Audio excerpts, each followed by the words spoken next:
Foldable, rollable, wearable, connected, smart, and in many cases, truly game-changing. Welcome to the special edition of Tech Talk from the Consumer Electronics Show in Las Vegas. It is the biggest event of its kind, hosting about 200,000 visitors and about 4,500 exhibitors. Now, to get things started, I spoke with fellow tech journalist, CNN's Samuel Burr. Thank you, Samuel, so much for joining us here at the Consumer Electronics Show. You have been here, what, 5-6 years? That's right, half a decade or more. All right, so really a guy with his hands behind the scenes, you know what's going on. You know that Switzerland has, for the first time, a Swiss pavilion, a House of Switzerland here at CES. It's incredible because I think, obviously, Switzerland isn't the high-profile country that the United States or China is, but at CES, any country can come here and have a fair platform, let's say. When you're walking around all of these halls, it doesn't matter where a company is from, what country it's from. So Switzerland has a fair chance. But I would say a smaller country like Switzerland should look at what Israel has done and become here at CES, because that's a small country that thinks big scale immediately. They never focus really on their home market. So that's really a country that somewhere like Switzerland can emulate. Well, Switzerland is quite export-oriented. Of course, right? It is a very big part of the culture, especially for startups and for innovation. Always focused on what can be taken abroad. So you're right. Maybe there is something in common there. And how is, from where you are, how is Swiss technology perceived in the U.S.? Well, I think because of the general reputation of Swiss products, that they're always going to have that association of quality. That's always what's going to be there, whether you're talking tech or non-tech. That brand is strong, and I think that's why you've seen some Swiss companies be able to do that. And I think fintech, a lot of people know about fintech companies from London as well, where I'm based, you know, but you hear about those companies in Switzerland. So I think it is a lot of times building on the brand that you already have and then making that the 2019 brand. And we can't forget about the drones. Absolutely. Swiss and their drones. Swiss and the drones, although what's interesting is I see that American drone companies are finding it harder and harder to compete with Chinese drone companies. Think of DJI, for example. So it's a cautionary tale about what the Swiss need to do to keep maintaining their space there. You saw GoPro, one of the biggest companies in the United States in terms of cameras, move into that space and quickly move out of that space. So look at those companies as you think about how you're adjusting. Right. And speaking of looking forward, CNN has also focused more and more on Silicon Valley, opened a new bureau there recently, putting a lot of resources there. Swiss companies are also always thinking about, not always, but many are thinking about how to get that foothold in Silicon Valley. How important is that? It's incredibly important, and the fact that we just opened up another bureau there really speaks to need. And think about 2018, how so many of the big stories were tech stories. Facebook, Cambridge Analytica, for example, how often you and I talk about Apple on air every day. But I would also say, I see so many companies that don't just have one foot in Silicon Valley, they have the other foot in China. It's rare to meet a company at CES that isn't working in both, straddling both somehow. And now that you bring up China, I mean, it's definitely one of the stories that you've been following, I've been watching very much here at the Consumer Electronics Show. Everybody wants to know, how much should the Chinese be allowed? What kind of role should they be allowed to play in the future of technology? Listen, right now I think that's up to the United States to decide. The fact that the US has led this campaign against Huawei, which is really the Chinese version of Apple. This is a company that sometimes out-innovates Apple. I really think it's going to be United States and Donald Trump in this trade war that define what role China is going to have, and really the two different internets that we see developing. It's not just going to be the internet, two different sets of products. Maybe the Chinese and Asia will just use Huawei, or another part of the world where we'll be using those gadgets. But listen, at the end of the day, China is the story here this year. 20% fewer Chinese companies than last year, than all the companies that I saw. Now, there's still a huge Chinese presence. Huawei is just down the aisle here. They're a little toned down this A little year, toned right? down. We don't have the same amount of executives making big speeches like last year. They're still incredibly important, but it's incredible to see how just a little bit of that trade war can change all of a sudden where people want to be and where they feel they should be. And now that we're talking about the exhibition itself, what have you seen that's really something that stood out for you this year? Again, it's China, but this time it's Chinese innovation. It's interesting. We've heard that Chinese products are getting closer to American-made products. They're not just imitation anymore. Now we see companies out innovating American companies. I'm thinking of DJI, which you probably think of as a drone company, but their cameras are competing with companies like GoPro more and more. Now, you and I work in television, so we're used to what's known as a Steadicam. Sometimes it's 70 pounds. Yes. It's technology that allows the image to be stable no matter where you move. So you see this $349 device turning on. You see no matter where I go, it stays fixated on your cameraman in this case. So here you go. You have something that's $349 that fits in my hand, fits in your hand, is smaller than an iPhone, for example, fits in this little tiny case. Yeah. And really the footage is incredible, this smooth footage. This is a Chinese company that is out innovating American companies, and it's not the only one. What other gadgets have you got there? Okay, so we'll get into some of the wacky gadgets quickly. Let's do it. This allows you to brush your teeth in just 10 seconds. This is a French company. Okay. So it's the same type of toothbrush material that you'd see made of nylon, but it's all around, has a button that you push, and then it turns on these little brushes all around so they're quickly working. So 5 seconds. Here, 1, 2, 3, 4, 5. I never thought I'd be brushing my teeth on Swiss television. 1, 2, 3, 4, 5. Does my breath smell better? We won't get that personal. Get into that, but I wonder if does it work? I mean, Listen, that's always the question, no right? no clinical trials done yet, but Okay. you can feel it gets in the back where maybe sometimes you and I fail to get back there. We'll let you try it on your girls and see if their teeth are cleaner. All right. Also, smart glasses. I know you're probably thinking, Samuel, you talked about smart glasses for so many years, and then Yes. Google Glass went nowhere. Yeah. They think that this company, it's called Focals, by North. These cost about $1,000. They think that Google didn't focus enough on being sleek. And they think that Google went too far trying to immerse you in video. These only do basic things, checking your calendar, directions for when you're walking so you don't have to look down at your phone, and text messaging. So I'm checking my text while I'm reporting with you right now. No, you are not. Really? Let me see. Can I try them on? Yeah, I would say a tad bit Nothing's heavy. on right now, but- Nothing's on at the moment. Yeah. There's a little projector are on a the bit side, heavy. which maybe you can see Yeah. through the camera angle that's projecting onto those lens. Yeah, they are a bit heavy. Yeah, But a little, I feel, on the back of it. But I Yeah. think that you do have to think about style when you're putting on something, and I think that's where smart glasses went awry, let's say. all right. Well, thank you so much, Samuel, for spending time with us today, and enjoy the rest of Consumer Electronics Show 2019. I hope to see you in Switzerland. I hope so too. You gotta come visit.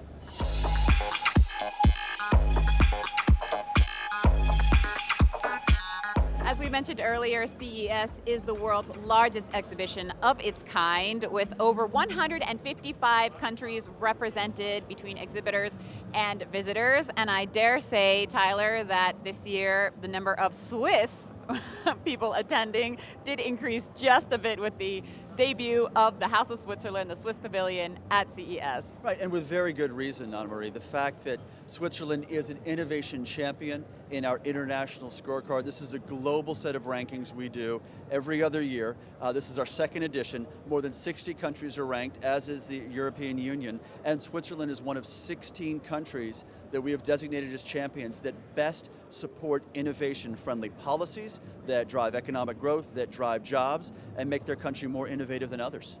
Is there anything, if you look around, does anything stick out as, something that's really wowed you? I mean, you've been doing this for 6 years, so you've probably seen a lot.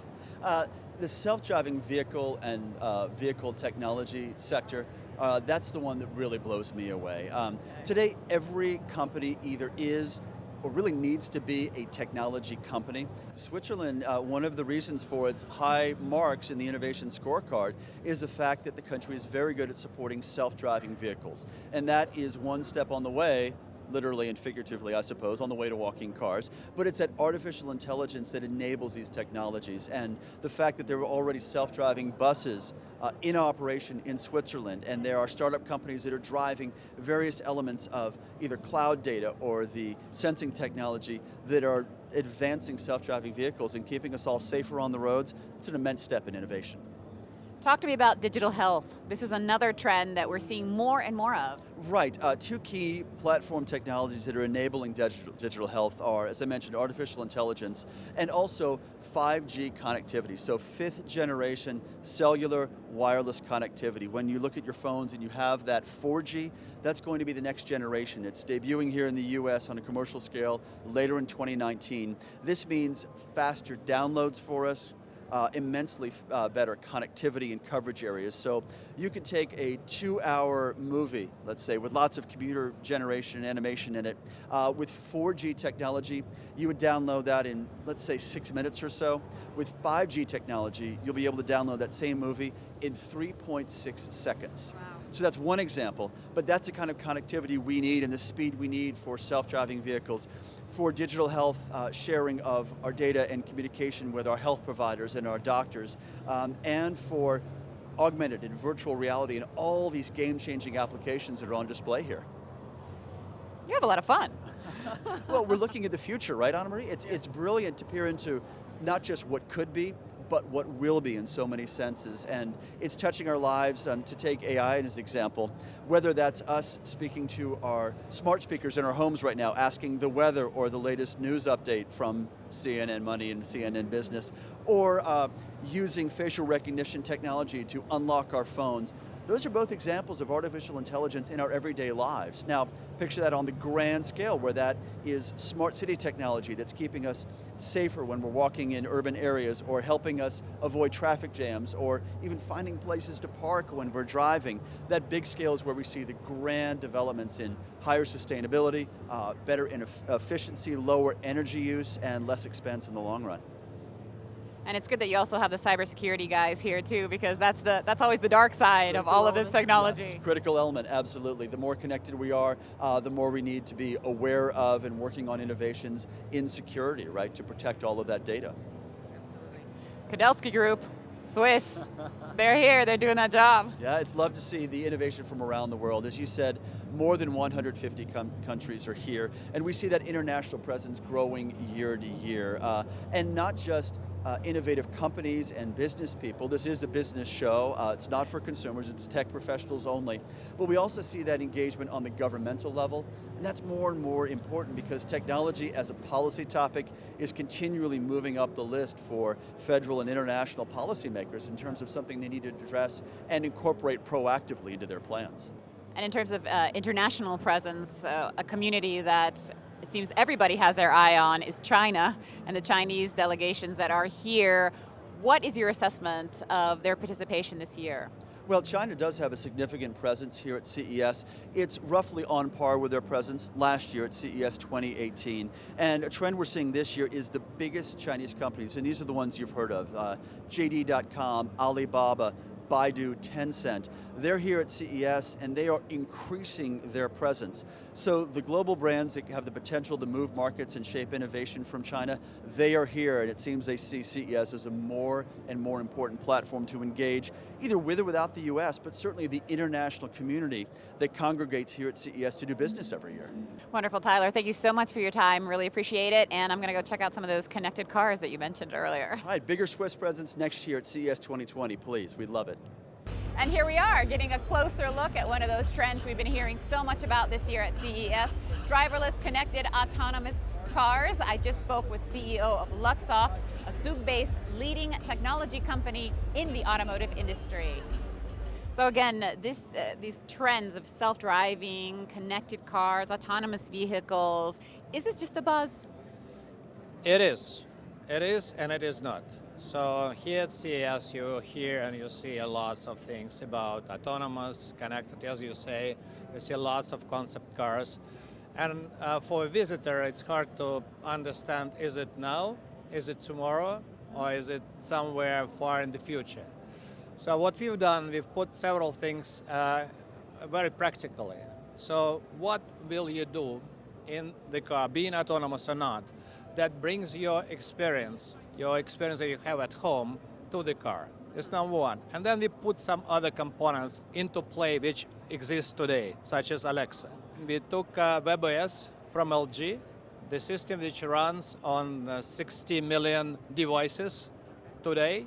which has all of the services and pretty much all of the functionality which you can imagine you need for infotainment. So it had Netflix, it can get you into your social network, and pretty much everything is covered. So no need to reinvent. And then you bring it into the car. You can do it now.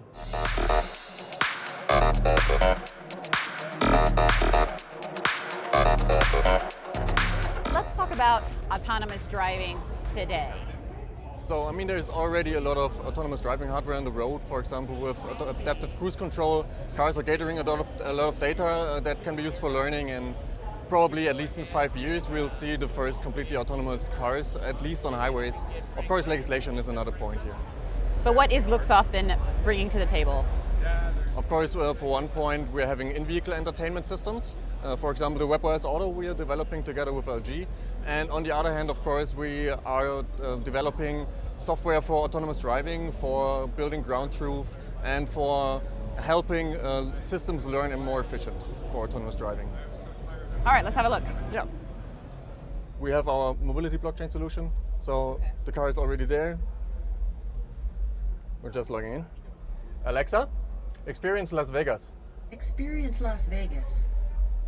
I don't have any plans for tonight. Here are ways you can experience Las Vegas.